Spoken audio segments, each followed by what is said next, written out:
What's going on, y'all? Welcome back to the channel. It's your boy Winston P. Strategist, and on this video, we're going to talk about a couple different ways that you can find freight for your trucking business. Let's go. I'm going to give you 3 of the most common ways, and if you stick around to the end of this video, I'm going to give you a bonus that most people would not even talk about. Also, I'm going to explain how to do this step by step. The number one way for finding freight is going to be going door to door. How you want to do this is by using Google Maps. You want to survey your whole area. You want to look for any distributor, any shipper, or any manufacturer. What I like doing also that's definitely very effective is driving around and just looking at every single warehouse. Once you locate all these manufacturers, shippers, distributors or whatever, you want to go find the person that's in charge of logistics. Make sure you have a business card because they're definitely going to ask for it. Every warehouse is different. They might have a front office, a shipping, and a receiving area. I'm going to tell you right now, never go to the front office because most likely who's working that desk has no idea what information to give you. Start off at the shipping area. You can ask for the manager or whoever's in charge of logistics. Now, one problem that I've ran into is a lot of times these managers are not there. The best thing to do is to talk to one of the workers or supervisors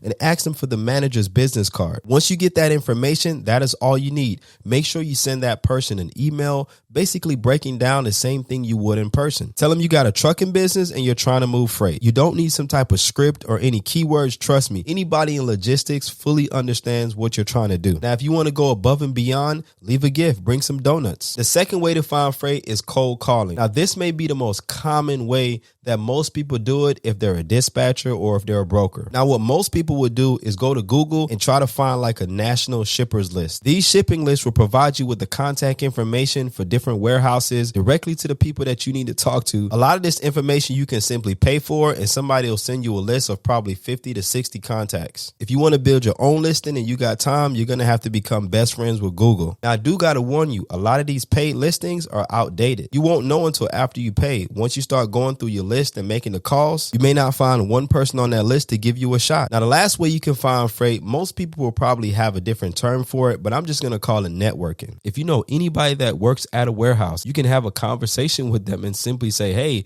I'm trying to move some loads. Can you get me in contact with your shipping manager? It may be somebody you go to church with, or it could be spontaneous as running into somebody at the grocery store. When you're networking to find freight, that information could come from anywhere. Let me give you my personal testimony. The church that I recently attended, the pastor was actually a manager for a plant. Now, he was not in charge of logistics, but because we had an established relationship, he could easily refer me to somebody that I needed to talk to. Networking is very, very simple. Anybody that you're communicating with on a consistent basis, you want to let them know that you have a trucking business and you're looking for freight, because you never know who's going to be able to help you unless you ask. Now, as promised, I do got a bonus for you. This one is probably the most secretive way that people go around and get freight. If you're a truck driver and you know somebody that's a truck driver, every single delivery that is made on the back of a truck, that driver comes in contact with the shipping office. Whether you know it or not, you're always coming in contact with the right people to get you freight for your business. This method works best if you're a company driver and you're thinking about building your own business, or if you're passing on that information to somebody else trying to build their business. Now, the way you do this is by every time you make a delivery or a pickup, you simply just want to gather information. Just create a list. The longer you do this and the bigger your contact list grows, that's going to increase your chances of getting freight secured for your business once you start. Even if you're not planning on starting your own business, remember, this type of information will greatly benefit